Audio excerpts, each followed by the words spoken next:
പുതിയ കാലത്തൊരു ട്രെൻഡ് അങ്ങനെയാണ്. കുടുംബക്കാര് തെറ്റ് ചെയ്യുന്നത് ഉപ്പാക്കറിയാം. എൻഗേജ്മെന്റിന്റെ പേരിൽ അല്ലെങ്കിൽ ഹൗസ് വാമിങ്ങിന്റെ പേരിൽ വൃത്തികേട് നടക്കുന്നത് വാപ്പക്കും ഉമ്മാക്കും അറിയാം. കല്യാണത്തിന്റെ പേരിൽ, ഫെസ്റ്റിന്റെ പേരിൽ, സെന്റ് ഓഫിന്റെ പേരിൽ, ആർട്സ് ഫെസ്റ്റിന്റെ പേരിൽ, ന്യൂ ഇയറിന്റെ പേരിൽ ഈ ഉപ്പാക്കുമ്മാക്കും ഒരു കൂസലില്ലെങ്കിൽ ഈ ഉപ്പക്കും ഉമ്മക്കും ഇസ്ലാം ഇടുന്ന പേരെന്താണെന്നറിയോ? ദയ്യൂസ് എന്നാണ്. ഈ ദയ്യൂസ് എന്ന് പറഞ്ഞാൽ അതിന്റെ വ്യാഖ്യാനം സ്വന്തം കുടുംബക്കാര് തെറ്റ് ചെയ്യുമ്പോൾ ഒരു കൂസലും ഇല്ലാത്ത ഉപ്പയും ഉമ്മയും. ഓ മുടി എങ്ങനെ മുറിച്ചാലെന്താ, ഓള് ഡ്രസ്സ് എങ്ങനെ ഇട്ടാലെന്താ? ഈ ഉപ്പക്കുമ്മക്കും സ്വർഗം ഹറാമാണെന്ന് മുഹമ്മദുർ റസൂലുള്ളാഹി സ്വല്ലല്ലാഹി അലൈഹി വസല്ലം. കുടുംബക്കാര് തെറ്റ് ചെയ്യുന്നത് നമുക്കറിയാം, അത് അംഗീകരിക്കുക, അത് നമ്മൾ അറിയുക എന്ന് പറയുന്നത് കടുത്ത ഹറാമും വൻദോഷമാണ്. അത് നമ്മളിൽ നിന്നുണ്ടാവരുത്. നമ്മൾ ഒരു ഉപദേശം നൽകിയാൽ ആ ഉപദേശം കൊണ്ട് ഫലമുണ്ടോ ഇല്ലയോ എന്നുള്ളതൊന്നും അല്ല നമ്മൾ ചിന്തിക്കേണ്ടത്. അബൂജഹൽ മുസ്ലിം ആവൂല എന്ന് അള്ളാഹ്ക്ക് അറിയില്ലേ? അറിയാം. പിന്നെന്തിനാ നബി തങ്ങൾ അങ്ങോട്ടേക്ക് ദഅവത്തിന് അയച്ചത്? ദാഇ ആലോചിക്കേണ്ടത് റിസൾട്ട് അല്ല, നമുക്ക് കൂലി ഉണ്ടാവാൻ നമ്മൾ ദഅവത്ത് നടത്തണം. ആ പയ്യന്മാരോടൊന്നും പറഞ്ഞിട്ട് ഒരു കാര്യമില്ല ഉസ്താദേ എന്നതുകൊണ്ട് പറയാതിരിക്കണോ വേണ്ടത്? അല്ല, നമ്മളെ ഡ്യൂട്ടി നമ്മൾ നിർവഹിക്കണം. ഇമാം നവവി റളിയല്ലാഹു അൻഹു ശറഹ് മുസ്ലിമിലും അൽ-അദ്കാറിലൊക്കെ വിശദീകരിക്കുന്നു. അതാണ് മൻ റആ മിൻകും മുൻകറൻ. ശരീഅത്ത് ഒരു കാര്യം തെറ്റാണെന്ന് പറഞ്ഞാൽ അത് നീ കണ്ടാൽ എന്നല്ല, അറിഞ്ഞാൽ. കാണട്ടെ കാണാതിരിക്കട്ടെ, എങ്കിൽ ആ തെറ്റ് നീ എതിർക്കണം. അപ്പൊ നിനക്ക് ബലമായ സംശയമല്ല, അറിവ് തന്നെ കിട്ടി. നിന്റെ അനുജൻ ഫോണിൽ ഹറാമ് കാണുന്നുണ്ട്, പലപ്പോഴും റൂം അടച്ചിട്ട് അവൻ തെറ്റ് ചെയ്യുന്നുണ്ട് എന്ന് നമുക്ക് മനസ്സിലായാൽ ആ തെറ്റ് നമ്മൾ എതിർക്കൽ നമ്മുടെ ബാധ്യതയാണ്. ഒരാള് പള്ളിയിൽ നിന്ന് നിസ്കരിക്കുമ്പോൾ അയാളുടെ നിസ്കാരം തെറ്റാണ്, അതൊന്നും പറഞ്ഞു കൊടുത്തിട്ട് കാര്യമില്ല എന്ന് നമ്മൾ പറയാൻ പാടില്ല. അത് പറഞ്ഞു കൊടുക്കൽ നമ്മുടെ ബാധ്യതയാണ്. ഇല്ലെങ്കിൽ നമ്മൾ കൂടി കുറ്റക്കാരാവും. പറഞ്ഞു കൊടുക്കുന്നത് കുറച്ച് സോഫ്റ്റായി പറഞ്ഞു കൊടുത്താൽ മതി, കടുപ്പത്തിലാക്കരുത്, അത്രയേ ഉള്ളൂ. അവനവന്റെ ലോകത്ത് പോയിട്ട് ഇപ്പോഴത്തെ പിള്ളേരോടൊന്നും ഒന്നും പറഞ്ഞിട്ട് കാര്യമില്ല എന്ന വാദം ഒരു നിലക്കും ഇസ്ലാമിൽ അംഗീകൃതം അല്ല. നമ്മൾ നമുക്ക് അല്ലാഹു തന്ന ദീൻ മറ്റുള്ളവർക്ക് പകർന്നു കൊടുക്കണം. അപ്പൊ ഉപദേശിക്കണം. നമ്മുടെ കൂടെ കൂടിയ ഒരാൾക്ക് നമ്മളോടുള്ള സഹവാസം കൊണ്ട് തഖ്വ വർദ്ധിക്കുകയല്ലാതെ തഖ്വ കുറയാൻ പാടില്ല. അങ്ങനെയുണ്ട് ചില ആൾക്കാർ. അയാളുടെ കൂടെ കൂടിയാൽ കുറെ കീല കിട്ടും, കീല. മൂപ്പരുടെ കൂടെ കൂടിയാൽ കുറെ കീല കിട്ടും. എന്തിനാ പിന്നെ കാല? മഹാനായ ഇമാം ഷഅറാനി തങ്ങൾ പറയാ, നമ്മുടെ കൂടെ കൂടിയ ആൾക്ക് ഒരു കറാഹത്തിനെയും ഖിലാഫുൽ ഔലിയെയും നമ്മളുടെ ഇടപെടൽ കൊണ്ട് ഹറാമാണെന്ന ഫീലിംഗ് ആണ് അയാൾക്ക് ഉണ്ടാക്കി എടുക്കേണ്ടത്. ഉദാഹരണം പറഞ്ഞാൽ ഫുൾ സ്ലീവ് ഷർട്ട് മടക്കിയിട്ട് നിസ്കരിക്കൽ കറാഹത്താണ്. നമ്മളെ കൂട്ടുകാരൻ അങ്ങനെ നിസ്കരിച്ചിട്ട് വരുമ്പോ, എന്താണ് നീ ഇതെന്ന് ആരാ അടിക്കാനായിട്ട് പോയതാ, ഇതെന്താ കൈയൊക്കെ കയറ്റിട്ട് നിസ്കരിച്ചിട്ടില്ലേ വരുന്നത്? നമ്മളെ വർത്താനത്തിൽ അതെന്തോ നിസ്കാരം ബാത്തിലാണ് കാര്യം പോലെ തോന്നിപ്പിക്കണം. അങ്ങനെ പറയരുത്, തോന്നിപ്പിക്കണം. അല്ലാതെ കറാത്തേ ഉള്ളൂ, ഇമാമിന് മുഖ്താറായ ഒരു കൗലുണ്ട് എന്നൊന്നുമല്ല ഭാര്യനോട് പറയേണ്ടത്. നമ്മുടെ കൂടെ കൂടിയാൾക്ക് തഖ്വ വർദ്ധിക്കുന്ന രീതിയിലാണ് നമ്മൾ എപ്പോഴും ഇടപെടേണ്ടത്. അൽ അൻവാർ ഫി ആദാബി സുഹ്ബത്തിൽ അഖ്യാർ എന്ന കിതാബ് ആ വിഷയത്തിൽ ഉള്ള ഗ്രന്ഥമാണ്. അപ്പൊ പരസ്പരം ഉപദേശിക്കുക, അത് നമ്മളിൽ നിന്ന് നഷ്ടപ്പെട്ടുകൊണ്ടിരിക്കുന്ന ഒരു വലിയൊരു നന്മയാണ്. സൂറത്തു സആദ എന്ന പേരിലാണ് സൂറത്തുൽ അസ്ർ അറിയപ്പെടുന്നത്. വിജയികളുടെ സൂറത്ത്. വൽ അസ്ർ, സമയം തന്നെ സത്യം. ഇന്നൽ ഇൻസാന ലഫീ ഖുസ്ർ, അധിക മനുഷ്യന്മാരും പരാജിതരാണ്. ശേഷം പറയുന്നവർ ഒഴികെ എന്നതുകൊണ്ടാണ്. ആരാണ് ഈ വിജയിച്ചവർ? വതവാസൗ ബിൽ ഹഖ്, നന്മ പരസ്പരം ഉപദേശിക്കുന്നവർ. ജ്യേഷ്ഠൻ അനുജനോട് പറയണം, എന്താണ് നീ ഇങ്ങനെ സുന്നത്തമായത്തിന്റെ പ്രവർത്തകനാന്ന് പറഞ്ഞിട്ട് നീ എന്താ സുബീക്ക് എണീക്കാത്തത്? ഇതാരും അങ്ങോട്ടും ഇങ്ങോട്ടും വാതിൽ മുട്ടൂല, സുബീക്ക് എണീക്കൂല. ഇതെന്തൊരു കഥ എന്ന് പറയണത്? ഇതാണോ ഒരു മുസ്ലിം എന്ന് പറഞ്ഞാൽ? അല്ല. നീ നരകത്തിൽ പോകരുതെന്ന് നീ ആഗ്രഹിക്കുന്നത് പോലെ ആരും നരകത്തിൽ പോകരുത് എന്ന് വിചാരിക്കുമ്പോൾ തക്കുൻ മുസ്ലിമാ, നീ ഒറിജിനൽ മുസ്ലിമാവും. അതല്ലേ നമ്മളാവേണ്ടത്. നീ ഒറിജിനൽ മുഅ്മിനാകും, അങ്ങനെയല്ലേ നമ്മൾ വിചാരിക്കേണ്ടത്. അപ്പൊ പരസ്പരം ഉപദേശിക്കണം. ഉപദേശിക്കുന്നവരോട് വെറുപ്പുണ്ടാവുന്നത് ദുനിയാവിൽ നിന്ന് തന്നെ ശിക്ഷ ഇറങ്ങാനും ഒരുപക്ഷെ നമ്മുടെ ഈമാൻ തന്നെ നഷ്ടപ്പെടാനും മോശം മരണം ഉണ്ടാവാനും കാരണമാവുന്ന ഒരു തെറ്റാണ്. ഉദാഹരണത്തിന് ഒരാൾ എൻ്റെ അടുത്ത് വന്നിട്ട് പറഞ്ഞു, സതെ വെള്ളി മോതിരിടൽ സുന്നത്താണല്ലോ, എടുത്താൻ ഇട്ടൂടെ എന്ന് പറഞ്ഞു. ആ വെള്ളി മോതിരം അയാൾ ഉപദേശിച്ചുകൊണ്ട് ഞാൻ ഇട്ടില്ല എന്നതുകൊണ്ട് ഞാൻ നരകത്തിൽ പോകുന്നോ നമ്മൾ നരകത്തിൽ പോകുന്നോന്നോ വിലയിരുത്താനൊന്നും വകുപ്പില്ല. കാരണം അതൊരു സുന്നത്താണ്. പക്ഷെ അയാളോട് നമ്മൾ തിരിച്ച് പറയണത് എന്ത് സുന്നത്ത്? അങ്ങനെ എല്ലാ സുന്നത്തും എല്ലാവർക്കും എടുക്കാൻ കഴിയും. എന്താ പറയണത്? നീ എല്ലാ സുന്നത്ത് കൊടുക്കല്ലോ എന്നാൽ അയാളോട് തിരിച്ച് ചൂടാവുന്ന തരത്തിലോ അയാളെ പരിഹസിക്കുന്ന തരത്തിലോ ഇടപെട്ടാൽ അതൊരു അപകടം. വെള്ളിമോതിരം ഇടട്ടെ ഇടാതിരിക്കട്ടെ, അയാളെ ഉപദേശിച്ചതിന്റെ പേരിൽ ട്രോളുക എന്ന യൂട്യൂബ് കമന്റിന്റെ പണി നമ്മൾ എടുത്താൽ അത് പ്രശ്നമാണ്. അവസാന കാലാവുമ്പോൾ ഇസ്ലാമിൽ നിന്ന് പുറത്തു പോകുന്ന വാക്കുകൾ വർദ്ധിച്ചു വർദ്ധിച്ചു വർദ്ധിച്ചു വരും. പലർക്കും അത് അറിയില്ല. ഇസ്ലാം എന്ന് പുറത്തു പോകുന്ന മുർത്തദ്ദ എന്ന വാക്കാണ്. പലർക്കും രിദ്ദത്തിന്റെ വാക്കാന്നല്ല, അത് തെറ്റാന്ന് തന്നെ പലർക്കും അറിയില്ല. അങ്ങനെ നമുക്കൊരിക്കലും സംഭവിച്ചുകൂടാ. അതാണ് ഇമാം ഗസാലി റളിയല്ലാഹു അൻഹു കിബർ എന്ന് പറയുന്ന മഹാരോഗത്തെ കുറിച്ച് പറയുമ്പോൾ ഒരു കാര്യം പഠിപ്പിക്കുന്നുണ്ട്. ട്യൂമറും ക്യാൻസറൊക്കെ വന്നാലും മരിക്കേ ചെയ്യാം. വേറെന്താ സംഭവിക്കുക? മരിക്കും. കൂടിപ്പോയാൽ ലാസ്റ്റ് സ്റ്റേജിൽ മരിക്കും, അല്ലേ? അതെ.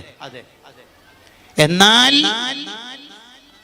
ക്യാൻസർ വന്നാൽ മരിക്കും എന്നാണെങ്കിൽ കിബർ വന്നാൽ എന്താ? ഒരു ചത്തുപോകും, അവന്റെ ഹൃദയം അങ്ങ് മരിച്ചു. അങ്ങനെ ആയാൽ കിബർ എന്ന് പറയുന്ന രോഗത്തിന്റെ കാരണം കൊണ്ട് അയാൾക്ക് ഈമാൻ തന്നെ നഷ്ടപ്പെടുന്ന, ഈമാൻ ഇല്ലാതെ മരിച്ചു പോകുന്ന 8 തെറ്റുകുറ്റങ്ങളെ വളരെ ഗഹനമായി വിശദീകരിക്കുന്നുണ്ട് ദഖീറത്തുൽ ഖൈർ എന്ന കിതാബിൽ. അതിൽ ഒരു തെറ്റ് പറയണത് അൽ കിബ്റു, കിബർ എന്ന രോഗം. 80,000 കൊല്ലം ഇബ്ലീസിന് ഇബാദത്തുണ്ടായിരുന്നു. അത് മുഴുവൻ ബാത്തിലായതും നഷ്ടപ്പെട്ടതും കാലാകാലം ശപിക്കപ്പെട്ടവനായി വിലയിരുത്തപ്പെടുന്നതും കിബർ എന്ന രോഗം കൊണ്ടാണ്. കിബറിനെ കുറിച്ച് നബി സല്ലല്ലാഹു അലൈഹി വസല്ലം പറഞ്ഞത്, അണുമണി തൂക്കം കിബറിന്റെ ഒരംശം ഒരാളുടെ ഖൽബിൽ ഉണ്ടെങ്കിൽ മിസ്കാല ദർറത്തിൻ മിൻ ഖർദൽ, ഒരു കടുകുമണിയുടെ അത്ര കിബർ ഒരാളുടെ ഖൽബിൽ ഉണ്ടെങ്കിൽ ലാ യദ്ഖുലുൽ ജന്ന, അയാൾ സ്വർഗ്ഗത്തിലെത്തൂലെന്ന് സ്വർഗ്ഗം ഉണ്ടെന്ന് പഠിപ്പിച്ച മുത്ത് റസൂൽ സല്ലല്ലാഹു അലൈഹി വസല്ലം. നമ്മൾ ഓരോരുത്തരും പേടിക്കേണ്ടതാണ്, നമുക്ക് കിബറുണ്ടോ കിബറുണ്ടോ കിബറുണ്ടോ എന്ന്. മഹാന്മാരൊക്കെ ഏറ്റവും കൂടുതൽ ഭയപ്പെട്ട ഒരു രോഗം കൂടിയാണ്. അവർക്ക് കിബർ ഇല്ല, എന്നിട്ടും അവര് പേടിക്കുകയാണ്. അവര് താഴ്മയുടെ മകുടോദാഹരണങ്ങളാണ്. നിങ്ങൾ കേട്ടിട്ടില്ലേ? സിദ്ദീഖ് റളിയല്ലാഹു അൻഹു അധികവും പറയുന്ന ഒരു വർത്താനാണ്, വദിത്തു അന്നി ശഅറതൻ ഫീ സുദ്രി മുഅ്മിൻ. ഏതെങ്കിലും ഒരു മുഅ്മിന്റെ ഹൃദയത്തിലെ ഒരു രോമമായിരുന്നുവെങ്കിൽ ആ മുഅ്മിനായ മനുഷ്യൻ സ്വർഗത്തിലെത്തുമ്പോ ഈ അബൂബക്കർ ഒന്ന് കഴിച്ചലാവായിരുന്നു. ആരാ പറയും നോക്കി? ലോകത്തെല്ലാ നന്മകളും മേളിച്ച ഔലിയാക്കളുടെ ലീഡറാണ് ഈ പറയണത്. ലോകത്ത് 360 നന്മയുണ്ട്. ഏതെങ്കിലും ഒരു നന്മയുണ്ടെങ്കിൽ അയാൾ സ്വർഗത്തിലെത്തുമെന്ന് ഹബീബായ തങ്ങൾ പറഞ്ഞപ്പോ സിദ്ദീഖങ്ങളുടെ ചോദ്യത്തിന്റെ താഴ്മ കണ്ടില്ലേ?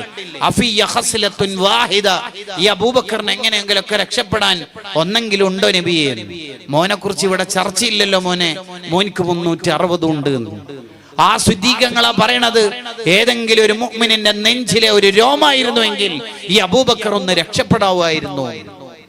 ഇതാണ് ഒറിജിനൽ മുഅ്മിനീങ്ങളുടെ ഖൽബ്. അവര് താണ് അവർ താവേണ്ടടുത്ത് അവരുടെ ഹൃദയം ശുദ്ധിയാക്കി മാറ്റിയിട്ടുണ്ട്.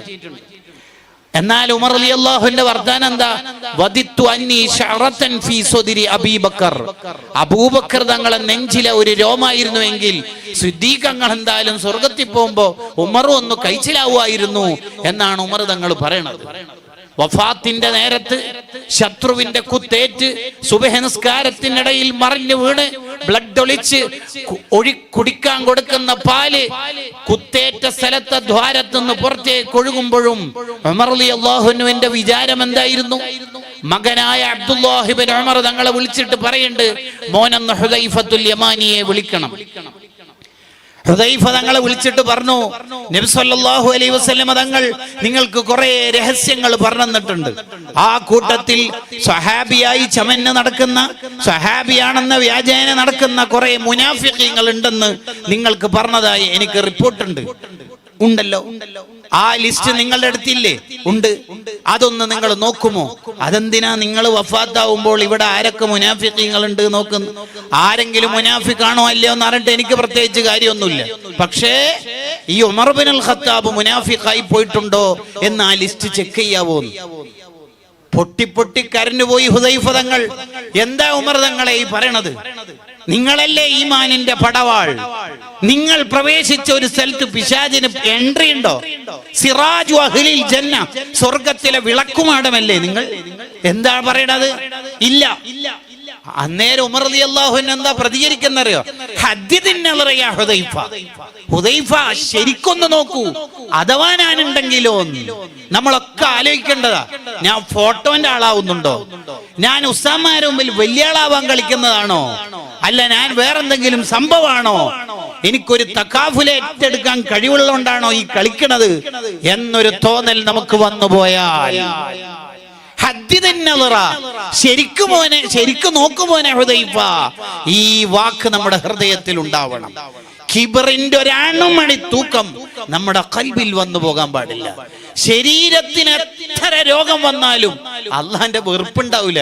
അള്ളാഹ്ക്ക് ഇഷ്ടം കൂടിയേ ചെയ്യുള്ളൂ. അള്ളാഹ്ക്ക് ഇഷ്ടം ഉണ്ടാവുമ്പോഴാണ് രോഗങ്ങളും പരീക്ഷണങ്ങളൊക്കെ കൂടുതൽ തരിക. അശദ്ദുൽ ബലാ ആയിരിക്കാണ്? അമ്പിയാക്കൾക്കാണ്. ഫല്ലംസലു, പിന്നെ അമ്പിയാക്കളോട് ചേർന്ന് നിൽക്കുന്ന ഔലിയാക്കൾക്കാണ്. എന്തെല്ലാം രോഗങ്ങൾ അമ്പിയാക്കൾക്ക് വന്നിട്ടുണ്ട്. ദാരിദ്ര്യം കൊണ്ട് തിന്നാനില്ലാത്തോണ്ട്, പട്ടിണിയിലായതുകൊണ്ട് വഫാത്തായ മഹാന്മാരില്ലേ? തിന്നാനില്ലാത്തോണ്ട് അയ്യൂബ് നബി അലൈഹിസ്സലാമിന് എന്തെല്ലാം രോഗങ്ങൾ വന്നിട്ടുണ്ട്. ഈ തൊലിയുടെയും എല്ലിന്റെയും ഇടയിൽ സഹിക്കാനാവാത്ത വേദന ഉണ്ടായിട്ടുണ്ട് അയ്യൂബ് നബി. കഥാപ്രസംഗത്തിൽ പറയണ പോലെ കുറെ പുണ്ണുകൾ വന്നു, വെറുക്കപ്പെടുന്ന രോഗങ്ങൾ വന്നു എന്നുള്ളത് ശരിയല്ല. അങ്ങനെ ഒരു കഥ അയ്യൂബ് നബിയുടെ പേരിൽ പറയാൻ പാടില്ല. അങ്ങനെ ഒരു നബിക്കും വെറുക്കപ്പെടുന്ന രോഗങ്ങൾ ഉണ്ടാവുകയും ഇല്ല.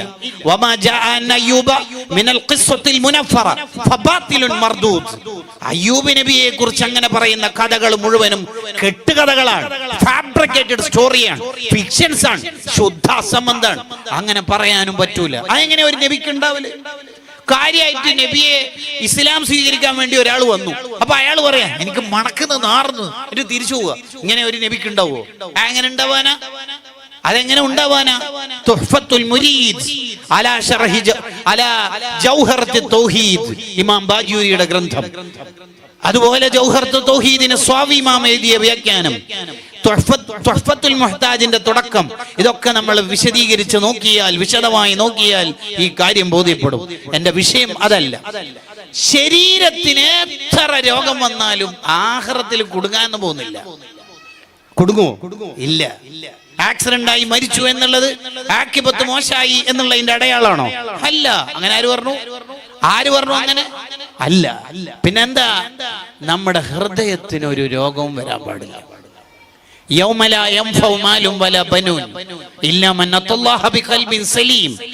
ഒരു പൊടി രോഗം ഖൽബിൽ, ഒരു രോഗവും നമുക്ക് വരാൻ പാടില്ല. അങ്ങനെ രോഗമുള്ള ഖൽബുമായി എൻ്റെ അടുത്തേക്ക് വരണ്ടെന്ന് അല്ലാഹു പറയുന്നുണ്ട്. നിങ്ങളുടെ സമ്പത്തും മക്കളൊന്നും ഉപകാരപ്പെടാത്തൊരു ദിവസം, ഒരു രോഗവും ഇല്ലാതെ എൻ്റെ അടുത്തേക്ക് വരണം. കിബർ ഉണ്ടോ ഇല്ലയോ എന്ന് മനസ്സിലാക്കാൻ ഗസാലി ഇമാം ഇഹ്യാ ഉലൂമുദ്ദീനിൽ പറയുന്ന ചില അടയാളങ്ങളുണ്ട്. ഒന്ന്, ആരെങ്കിലൊക്കെ ഉപദേശിച്ചാൽ അയാൾക്ക് മനസ്സിനൊരു വെറുപ്പ് വരിക. ആരുപദേശിച്ചാല് മുദരിസ് ഉസ്താദല്ല, സീനിയറായ മുത്തല്ലിമല്ല, ജൂനിയറോ സമകാലികരോ ആരെങ്കിലൊക്കെ ഉപദേശിച്ചു, അപ്പൊ നമുക്കൊരു ഒരു അസ്വസ്ഥത, നീ ആരോ പറയാന്നുള്ളൊരു ചിന്ത അതുണ്ടെങ്കിൽ അത് കിബറിന്റെ അടയാളമാണ്. അയാൾ ആരാ അത് പറയാൻ എന്ന് ഒരാൾക്ക് തോന്നുകയാണെങ്കിൽ അത് കിബറിന്റെ അടയാളമാണ്. കൂട്ടുകാരെ, നമുക്കത് തോന്നാറില്ലേ? ഞാൻ ഓതിയ ഒരായത്തിൽ ഒരു തെറ്റുണ്ടെന്ന് കരുതുക. ഒരു മുത്തല്ലിമായ മോന് വന്നിട്ട് പ്രഭാഷണം കഴിഞ്ഞ് പോകുമ്പോൾ ഉസ്താദിനോട് ഒരു കാര്യം പറഞ്ഞ വിഷമമോ? ഇല്ലല്ലോ മോനെ, ഉസ്താദ് ഓതിയ ആയത്തിൽ തെറ്റുണ്ട്. അപ്പൊ ഞാൻ ഇല്ലല്ലോ, ഒരു സാധ്യത ഇല്ലല്ലോ. ഉണ്ട് ഉസ്താദേ, നിങ്ങൾക്ക് തോന്നിയായിരിക്കും. കണ്ട, സമ്മതിക്കൂല. എന്നാൽ ഉസ്താദ് ഓതിയ ഒരു ആയത്തില്ലേ, ഇങ്ങനെ തെറ്റുണ്ടല്ലോ, കേട്ടത് മാറിയതായിരിക്കും. കണ്ടോ, മായ എങ്ങനെ നമ്മൾ അനുസരിക്കുന്നില്ല. ശരിക്ക് ഗസാലി ഇമാം പറയേണ്ടത് രണ്ട് കാര്യമാണ് ആ തിരുത്തി തന്നാളോട് നമ്മൾ പറയേണ്ടത്. ഒന്ന്, ജസാക്കല്ലാഹു ഖൈർ, മോനിക്ക് അല്ലാഹു വലിയ പ്രതിഫലം തരട്ടെ എന്ന്. രണ്ട്, ഞാനത് ശ്രദ്ധിച്ചിട്ടില്ലായിരുന്നു, മോനത് പറഞ്ഞോണ്ട് ഇനിയുള്ള സംസാരത്തിലൊക്കെ അത് ശ്രദ്ധിക്കാലോ. ശരിക്കും അങ്ങനെയാ പറയേണ്ടത്. എന്തിനാ നമുക്ക് ജാടയൊക്കെ? എന്തിനാണ് ജാട? അവിടെ ആ കുട്ടികൾ കളിക്കുന്നിടത്ത് കുറച്ച് ശബ്ദം കുറച്ചിട്ട് കളിക്കാൻ പറഞ്ഞാൽ നന്നാവും. അപ്പൊ പറഞ്ഞു വന്നതേ, ഒന്നാമത്തെ ഒരു അടയാളം അതാണ്, കിബറിന്റെ അടയാളം. ഉപദേശം കൊടുത്താൽ സ്വീകരിക്കൂല. രണ്ടാമത്തെ അടയാളം, വീട്ടു ജോലി ചെയ്യാൻ ഒരാൾക്ക് മടി തോന്നുന്നുണ്ടെങ്കിൽ അത് കിബറിന്റെ അടയാളാത്ര.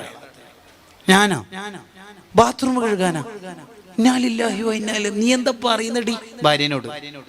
അല്ല, എനിക്ക് തീരെ വയ്യ, നട്ടു തീരെ കഴിയുന്നില്ല, ഒന്നും ആക്കണ്ട, നിങ്ങൾ ആ പമ്പേഴ്സ് ഒന്ന് ആ ബാത്റൂം ഒന്ന് മാറ്റിയാൽ മതി, ആരല്ലോ ഗസ്റ്റ് വരുന്നു. അതന്നെ പറയുന്നത്. നിബിധങ്ങൾ എടുക്കാത്ത എന്തെങ്കിലും പണിയുണ്ടോ വീട്ടില്? ആയിഷുമ്മ എന്താ പറയണത്? അടുക്കള പണിയിൽ സഹായിക്കും, പാത്രം കഴുകിത്തരും, വീടടിച്ചു വാരിത്തരും, ചെരുപ്പ് ശരിയാക്കും, ബക്കറ്റ് ശരിയാക്കും, എനിക്ക് പാല് കിട്ടാൻ ആട് കറന്നു തരും, ഞാൻ കുടിച്ച ബാക്കി കുടിക്കും അവിടുന്ന്, ഞാൻ തിന്ന മാംസകഷ്ണം എടുത്തിട്ട് ഞാൻ പല്ലു വെച്ച അതേ സ്ഥലത്ത് തന്നെ പല്ലു വെച്ചിട്ട് തിന്നു, ഞാൻ എവിടെയെങ്കിലും ഇരുന്നാലും എന്നെ ചാരിയിരിക്കും. സൊഫിയ ബീവി പറയണ്ടല്ലോ, ഒരു ദിവസം എനിക്ക് ഒട്ടകത്തിന്റെ മേലെ കയറാൻ കഴിയുന്നില്ല, ഒട്ടകം വലുതാണ്, സൊഫിയ ബീവി കുറച്ച് നീളം കുറഞ്ഞിട്ടുണ്ട്, കയറാൻ പറ്റുന്നില്ല. തങ്ങളെന്താ ചെയ്യുന്നവരോ, കാല് നീട്ടിയിട്ട് പറഞ്ഞ് എൻ്റെ കാല് കോണിപ്പടിയാക്കിയിട്ട് അതിൽ ചവിട്ടിയിട്ട് കയറിക്കോളിന്ന്. ആര്? സിദറത്തുൽ മുന്തഹ വരെ പോയിട്ട് വന്ന നേതാവ്, ലോകം മുഴുവൻ കണ്ട നേതാവ്. ഭാര്യക്ക് സ്റ്റെപ്പ് ലാഡറായിട്ട് കാല് വെച്ചു കൊടുക്കാന്ന് പറഞ്ഞാൽ നിങ്ങൾ ആലോചിച്ച് നോക്കിയേ.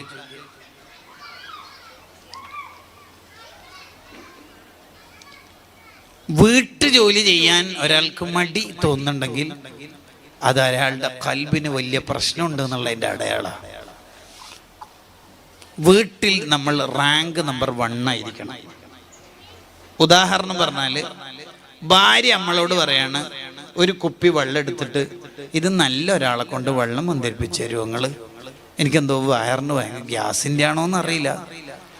നല്ല ആളെന്ന് പറഞ്ഞാൽ തങ്ങളും ഉസ്താദൊന്നും ആവണമെന്നൊന്നുമില്ല, നല്ലൊരു മനുഷ്യനാ മതി എന്ന് പറഞ്ഞാൽ അതിൻ്റെ അർത്ഥം മനസ്സിലായ? നിങ്ങൾ അതിന് പറ്റൂല, നിങ്ങൾ എത്ര മണിക്കാ സുബഹിക്ക് എണീക്കലെന്ന് എനിക്കറിയാം. നമുക്കാദ്യം റാങ്ക് കിട്ടേണ്ടത് നാട്ടുകാരടുത്ത് നല്ല. Charity begins at home. ഖൈറുക്കും ലി അഹ്ലി, വീട്ടുകാരടുത്ത് നിന്നാണ്.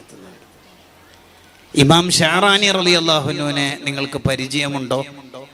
300-ലധികം കിതാബ് എഴുതിയ ലോകപ്രശസ്ത പണ്ഡിതൻ, വല്ലാത്ത മുവഫഖായ നേതാവാണ്. അവിടുത്തെ ബർക്കത്തുണ്ട്. അള്ളാഹു നമുക്ക് നാഫിയായ ഇൽമു വർദ്ധിപ്പിച്ചിരുമാറാവട്ടെ. വല്ലാത്ത നേതാവാണ്, പറഞ്ഞാലും തീരാത്ത അത്രയും മഹത്വങ്ങളുള്ള ആളാണ്.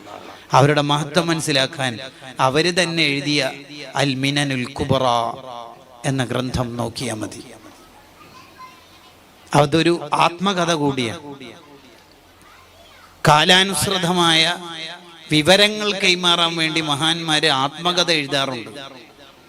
ഉദാഹരണത്തിന് ഇമാം സഖാവി റഹിമഹുല്ലയുടെ ആത്മകഥയാണ് ഇർഷാദുൽ ഗാവി. ഇബ്നു ഹജറുൽ ഹൈതമി റഹിമഹുല്ലയുടെ ആത്മകഥയാണ് സബത്ത് എന്ന് പറയുന്ന ഗ്രന്ഥം. ഇമാം സുയൂത്തി റഹിമഹുല്ലയുടെ ആത്മകഥയാണ് അത്തഹദ്ദുസു ബിനിഅമത്തില്ലാ എന്ന കിതാബ്. ലത്വായിഫുൽ മിനൻ എന്ന് പറയുന്നത്, അൽ മിനൻ എന്ന് പറയുന്ന ഗ്രന്ഥം ഷഅറാനി ഇമാമിന്റെ ആത്മകഥയാണ്. അങ്ങനെ അതത് കാലത്തെ മഹാന്മാർ ആത്മകഥകൾ എഴുതുമ്പോഴെല്ലാം ആ കാലത്തെ മുഅ്മിനീങ്ങൾ വിശ്വാസപൂർവ്വം അതൊക്കെ ഏറ്റെടുക്കാറുണ്ട്, വായിക്കാറുണ്ട്. അതാ നമ്മളും ചെയ്യേണ്ടത്. ആ മഹാൻ ഇത്രയെല്ലാം ഖിദ്മത്തിന് തൗഫീഖ് ഉള്ള ആളാവാനുള്ള കാരണം എന്ത് എന്നായിരിക്കും ആത്മകഥ വായിക്കുമ്പോൾ നമുക്ക് ബോധ്യപ്പെടുന്നു. And miles to go before I sleep, ഞാൻ ഒരുപാട് സഞ്ചരിക്കാനുണ്ട് എന്ന തിരിച്ചറിവുണ്ടാകും.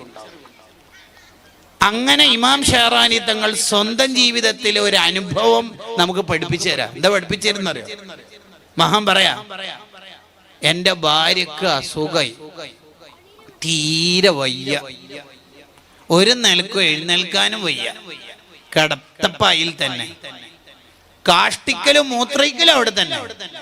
അപ്പോൾ മഹാൻ പറയാ, ഞാൻ എൻ്റെ ഈ 2 കൈ കൊണ്ടാണ് അത് മുഴുവനും വൃത്തിയാക്കുക. 300 കിതാബ് എഴുതിയ മഹാൻ പറയുന്ന വർത്താനം നോക്കി. പച്ച മനുഷ്യനാണ് മനുഷ്യന്മാരെ.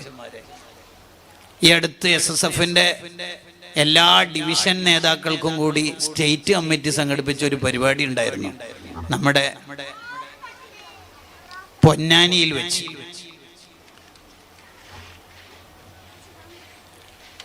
സമസ്ത കേന്ദ്ര മുഷാവറ അംഗം ചെറുശോല ഉസ്താദാണ് ക്ലാസ്സിന് നേതൃത്വം നൽകിയത്. ഉസ്താദ് അന്ന് നമുക്ക് തന്നൊരു ഉപദേശമാണ്, ഭാര്യനോട് ഇടക്കിടക്കേ പൊരുത്തം വാങ്ങണം നമ്മൾ. എന്നിട്ട് ഉസ്താദിന്റെ അനുഭവം പറയാ, ഞാൻ പലപ്പോഴും എൻ്റെ ഭാര്യയോട്, നീ എല്ലാം എനിക്ക് പൊരുത്തപ്പെട്ടേറണേ, ആഖിറത്തിലെത്തിയിട്ട് നിനക്ക് തരേണ്ട എന്തെങ്കിലും കടപ്പാടിൽ വീഴ്ച വന്നു പോയതിന് നീ ആഖിറത്തിൽ എനിക്ക് എതിരാവില്ല മോളെ എന്ന് പറയും. പച്ച ജീവിതം. ഷഹറാനി ഇമാമിനെ കണ്ടങ്ങള്, എൻ്റെ ഭാര്യ കിടത്തപ്പായിൽ തന്നെ ആയപ്പോൾ അവളുടെ കാഷ്ടവും മൂത്രമൊക്കെ ഞാൻ ഈ കൈ കൊണ്ട് വൃത്തിയാക്കും. 1. 2, കുറേ കാലം എൻ്റെ ഭാര്യ കിടത്തത്തിൽ തന്നെ ആയപ്പോ എനിക്കൊരു പൂതി, വേറൊരു പെണ്ണിനെ കെട്ടിയാലോ, എനിക്കുണ്ടാവല്ലോ ആഗ്രഹങ്ങൾ. പിന്നെ എനിക്ക് തോന്നി വേണ്ട, കാരണം ഇപ്പൊ എൻ്റെ ഭാര്യക്ക് ശരീരത്തിനെ അസുഖമുള്ളൂ, ഞാൻ വേറൊന്നിനെ കെട്ടിക്കൊണ്ടുവന്നാൽ ഓളം മനസ്സും തളർന്നു, വേണ്ടല്ലേ, പാവത്തിന് വേദനിപ്പിക്കണ്ടെന്ന്. 2. 3, പാതിരാത്രിക്ക് എൻ്റെ മോന് മക്കൾ എണീറ്റ് കരയുകയാണെങ്കിൽ ഞാൻ കരുതൽ എന്താ അറിയോ, ആ കരച്ചിൽ കൂടുമ്പോൾ എൻ്റെ ഭാര്യൻ്റെ ഉറക്ക് ശല്യാവും, അത് വേണ്ട എന്ന് പറഞ്ഞിട്ട് ഞാൻ എൻ്റെ കുട്ടിനെടുത്ത് അപ്പുറത്തോ ഇപ്പുറത്തൊക്കെ കൊണ്ടുപോയി സുബിഹ് വരെ ആ കുട്ടിനെ ഉറക്കാൻ ഞാൻ ശ്രമിക്കും. എന്താ എൻ്റെ ഉള്ളിലെ ഉദ്ദേശം? എൻ്റെ ഭാര്യ സുഖമായിട്ട് ഉറങ്ങിക്കോട്ടെ. ആലോചിച്ച് നോക്കിയേ നിങ്ങൾ. പച്ച ജീവിതം.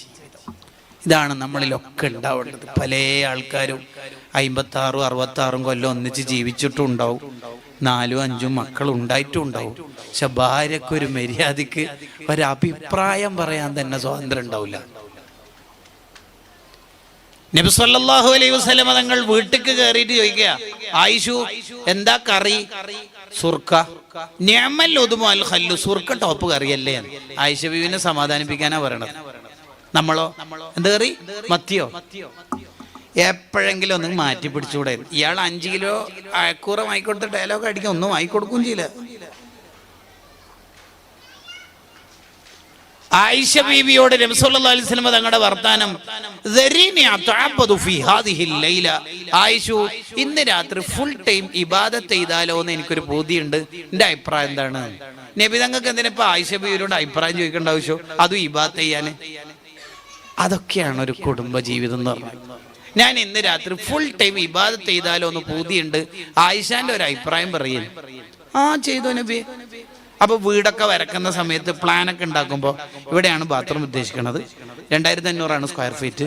നിന്റെ ഒരു അഭിപ്രായം എന്തെന്ന് ഭാര്യയോട് ചോദിച്ചാൽ എത്ര സന്തോഷം ഉണ്ടാവും.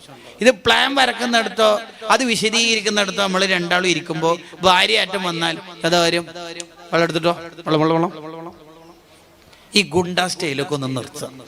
അത് ചില ആൾ അഭിമാനത്തോടെ പറയുകയും ചെയ്യും. എന്താ പറയല്, സദേ ഞാനൊക്കെ വീട്ടിലേക്ക് കയറിയാൽ പിള്ളറൊന്നും പിന്നെ മിണ്ടൂല, അതൊരു പെരുമ്പാമ്പ് കയറിയാലും അങ്ങനെ തന്നെ എല്ലാവരും മിണ്ടൊന്നും ചെയ്യില്ലല്ലോ, അത് വല്ല കാര്യ. നബി തങ്ങൾ വീട്ടിൽ കയറിയ പിള്ളർ എന്താ സ്വീകരിക്കലെന്നൊന്ന് പഠിച്ചു നോക്ക്.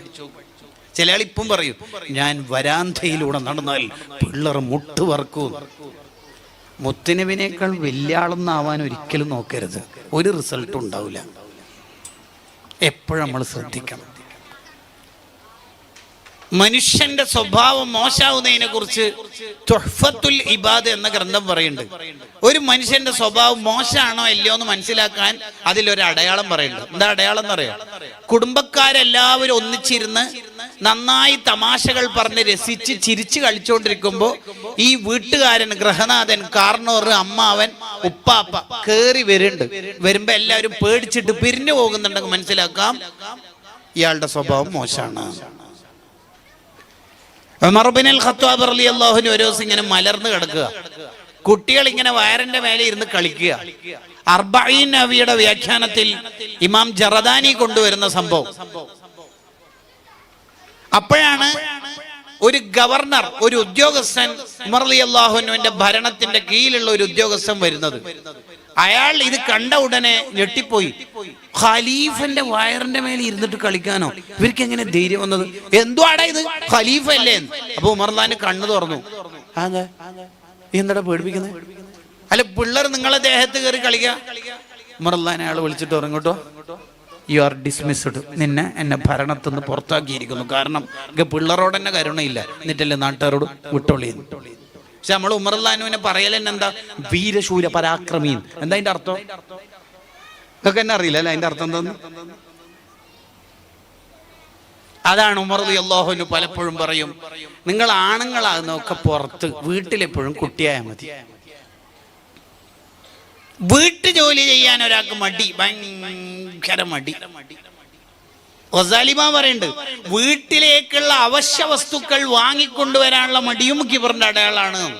ഞാനാ മാർക്കറ്റിൽ പോവാനാ, ആകെ 4 ദിവസത്തെ ലീവിന് അബുദാബിന്ന് വന്നേലേ, പച്ചക്കറി വാങ്ങാൻ ഞാൻ പോവാനാ. മൂപ്പർക്ക് മടി. അക്ഷയയിൽ പോവാനാ, ആധാർ കാർഡിലെ തെറ്റ് തിരുത്താൻ കുറെ സമയം ക്യൂ നിൽക്കേണ്ടി വരും, എന്നെ കോവില്ല. അല്ല, നീ ആരാന്ന് സംഭവം മനസ്സിലായിട്ടില്ല. ഇങ്ങനെയൊന്നും ചെയ്യൂല. ചില ആള് വീട്ടു ജോലി ചെയ്യേണ്ടിയില്ല, ആൾക്ക് മടിയാണ്. ഇമാമ 4ാമത്തെ ഒരു അടയാളം പറയുന്നുണ്ട്. അതെന്താ? പണക്കാർ ക്ഷണിച്ചാൽ മൂപ്പര് വേഗം പോകും, പാവപ്പെട്ടവർ വിളിച്ചാൽ പോകില്ല. ഗ്രാൻഡ് മൗലീദൊക്കെ ഉണ്ടെങ്കിൽ പോകും. ചെറിയൊരു മൗലീദ്, ഒരു ഉമ്മാമ വിളിച്ചിട്ട് ഒരു മങ്കോസ് മൗലീദ്, മൂപ്പര് പോകില്ല. വലിയ ഉസ്താദിന്റെ ഒരു മോളെ കല്യാണമാണെങ്കിൽ ഇന്നോവയും ഫോർച്യൂണറും ഒക്കെ ആക്കി റെഡി ആക്കിയിട്ട് പോകും, അടിപൊളിയായിട്ട് പോകും. എന്താ കാരണം? ആ മുതലാളിയുടെ മോളെ കല്യാണം ബഹ്റൈനിൽ ഒന്നിച്ച് ഫ്ലാറ്റിൽ ഉണ്ടായതാണ്, അബുദാബിയിൽ മുസഫയിൽ കൂടെ ഉണ്ടായതാണ്. അതാണ് ആ ബന്ധം. അതേസമയത്ത് 4 വീടപ്പുറത്തുള്ള അയൽവാസിയായ ഒരു പാവം പെണ്ണുങ്ങളുടെ മോളെ കല്യാണം ഉണ്ട്. ഉപ്പയില നേരത്തെ മരിച്ചതാണ്, നാട്ടുകാർ സഹായിച്ചിട്ടാണ് കല്യാണം നടന്നത്. അതിന് പോവോ?